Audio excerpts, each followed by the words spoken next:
Pinagpipestahan ngayon sa social media ang paglantad ni Abigail at ng kanyang 15-year-old na anak na si Cheska. Si Abigail ang babaeng nagpakilalang dating karelasyon ng yumaong rapper, aktor at TV host na si Francis Magalona. Si Gail Francesca na may palayaw na Cheska ang bunga ng kanilang inilihim sa publiko na pagmamahalan. Sa latest video ng Pinoy Pawn Star na lumabas ngayong Martes, October 17, 2023, inilahad ni Abigail na nanahimik sila ng kanyang anak sa loob ng 15 taon. Para sa mga hindi kabisado ang showbiz history ni Francis M, isang sorpresa ang paglantad ni Abigail at ng anak nito. Pero hindi na ito kagulat-gulat dahil 2 buwan matapos pumanaw noong 2009 ang itinuturing na King of Rap ng Pilipinas, lumitaw na ang larawan nila ni Abigail at ng kanilang sanggol pa noon na anak. Nakasaad din sa mga impormasyong lumabas noon na bininyagan si Cheska noong December 28, 2008 sa isang simbahan sa Kawit, Cavite. Katunayan, sinubukan noon ng Star Talk at Showbiz Central na gawin noon ng kwento ng relasyon ni Francis at Abigail. Pero may mga tauhan ng Tape Incorporated na nakiusap na ibalato na lang sa kanilang istorya bilang respeto sa alaala ng yumaong rapper at sa naulilang pamilya nito. Pero makalipas ang 15 taon, muling lumantad si Abigail at buong tapang na itong nagsalita tungkol sa dating relasyon nila ni Francis M. Ayon kay Abigail, una silang nagkita ni Francis M nung nanood sila sa studio ng Itbulaga. Si Francis M daw talagang gumawa ng paraan para makuha ang kontak niya na di nagtagal humantong sa relasyon at pagkakaroon nila ng anak. Saan niyo po nakilala Sir Francis? Actually, nanood ako ng Itbulaga. Nanood ka ng Itbulaga. Tapos doon nakita niya ako, gumawa siya ng way para to get my number.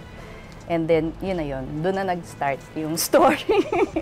Anong story yan? Hintay lang ha, hintay lang. Hintay muna ha. Hintay muna. Here. I love you? Pirma niya to? Oh my God. Dahil lang kinikilabutan naman ako. Abigail Han, I love you so much. Hintay lang, ma'am. Nakakaiyak. Ano Bigla to? ako naiiyak.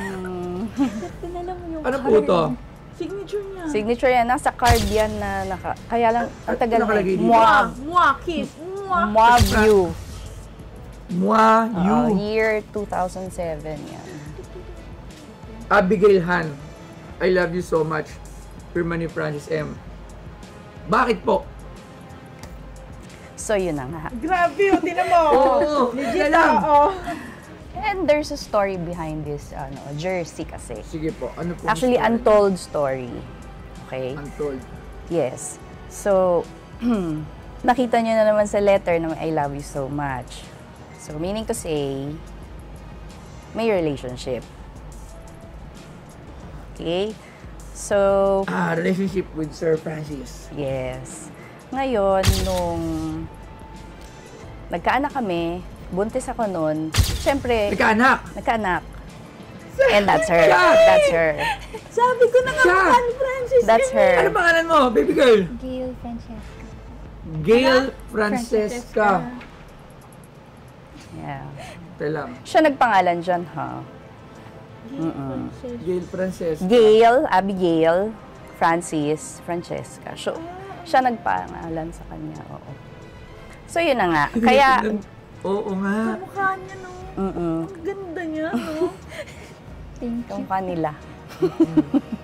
Sige po, nakakinikilabutan kasi ako Kaya eh. nga yan, grabe. Sige ma'am, ano pong ano natin? Story sa jersey Sige na po, to. sa jersey. Ngayon, syempre, buntis ako. Tatantrums na ako kasi busy siya. US tour with Bulaga, mga ganyan. So, nagre-reklamo na ako na sobrang busy, wala nang time for me. Ngayon, there's this one time na umuwi siya sa Cavite, sa bahay. Nagtataka ako, suot niya, pagbaba niya ng kotse, itong jersey na to. Kasi ang usual niyang suot ay yung kung ano yung suot niya sa show or sa Eat Bulaga. Minsan kasi after Bulaga, diretso na siya sa Cavite to visit me. Ngayon, yun nga, one time, ito yung suot niya. Kaya nagtaka ako, bakit suot mo yan? So sabi niya, mamaya. Okay. So, pagdating namin sa room, sabi niya, okay, baby mama. Yun ang tawag niya sa akin eh, baby mama. gusto ko kasi maalala mo itong jersey na to habang suot ko. Para every time mamiss mo ko, you just have to wear it or hug it or place it beside you bago ka matulog. Anong year yan? Mga July, kasi August 4, I think, nagpa-executive check-up siya eh. Yung pala yun, parang early premonition, mga ganun. So ngayon, nagpaalam din siya that day na, magpapa-executive check-up ako kasi nahirapan na siya eh. Sa pain, nagtataas ako ng 3 pillows para ma-elevate yung legs niya dahil sobrang sakit. Lagi siyang inaantok. So sabi ko, pa-check up ka na. So nagpa-check up siya. That was like August 3 or 4, I'm not sure. Hindi, sabi niya, overnight lang yun ha, ganyan. So tumawag siya, sabi niya pa, anemic lang siya. Pero siguro na-realize niya, lalabas din sa news, makikita ko sa TV. Inamin niya din na, yun nga, may cancer siya. So, yun yung story ng shirt na yan, na para bang early premonition, na parang, i-keep mo yan, that's for you, that's for our baby. And simula na nasa hospital siya, lagi siya tumatawag everyday, tapat ko sa tiyan ko yung, kasi nanganak ako September 8. So, 8 months yung tiyan ko. And sobrang gumuho talaga yung mundo ko nung time na yun, kasi okay kami, ang dami naming plano, tapos bigla siya nagkasakit, and pinakamahirap na part is yung situation ko, yung hindi ka pwedeng lumabas. Ayoko namang dagdagan pa dahil may sakit na, di ba? It will add, burden pa. Yeah. Ngayon, ayun, that's the story of that shirt, na we exist, me and my daughter, our daughter, Cheska. Grabe. He personally gave it to me. Yes. Para at least, alam mo yun, kahit papano, kasi for 15 years na nahimik ako, I didn't say anything about me and my daughter.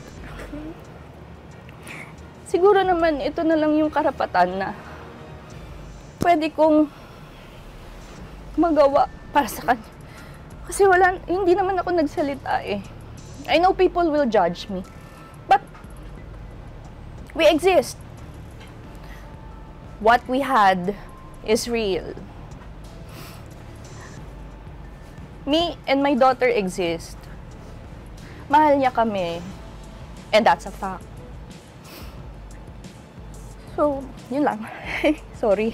Pero hindi. Pero kasi kahit matagal na, every time kahit sa mga friends ko na minsan napag-uusapan namin, totoo pala yun na kapag namatayan ka ng mahal, akala mo wala na, pero nandito lang siya.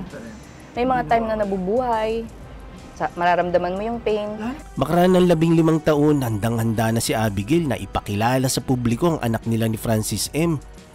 In an Uzi Ingram, triggers on a maximum, not a 45 or 44 Magnum, it ain't even a 357. No, it's Hope Gitch, but I'm out, so listen, nandito na si Kiko at kasama si Chito at si Glock 9. It's time to rock right. Hindi ka natigil lumabas sa mga salita sa kibibig, di padadaig ang bungang, halat tumungang, lahat napapahanga sa talento, ko'y tagakalentong, bata bandalo yun na ngayon nakatira sa Antipolo, sumasaklolo sa mga hip-hop, pwede ka ririno, pwede rin trip lang. Si Glock kasama ang parokya, parang bulaga na kailangan di mabokya, di mo na kailangan malamang kung bakit pa, kami lahat ay nagsama-sama. Mic check, eto na nagsanib na ang pwesa. Friends, maganda Glock 9 at parokya. 1, 2, 3, 4, let's vote in! Wow.